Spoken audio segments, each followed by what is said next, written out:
Let's take a look at a few typical leaks and how to find them. The most common leak found in automobiles is a vacuum leak. A vacuum leak can range from a leaky intake manifold to a rotten or broken vacuum line or fitting to a climate control leak under the dashboard. Let's go over the basic hookup of the SmokePro to locate vacuum leaks. First, we must find the source to introduce the smoke into the system.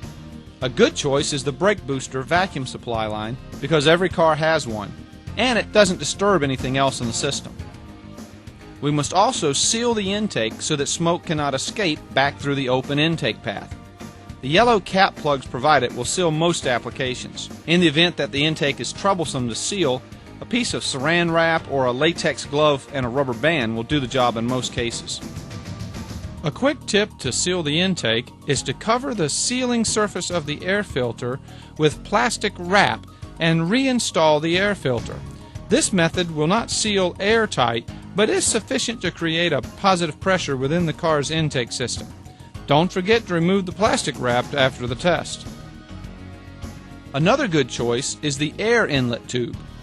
Using the exhaust cone adapter provided, plug this tube and introduce the smoke through the small hose in the center of the exhaust cone. This method is simple and should be the first choice whenever possible. It's not uncommon to find oil leaks above fluid level while looking for vacuum leaks, but think about it, these oil leaks are vacuum leaks.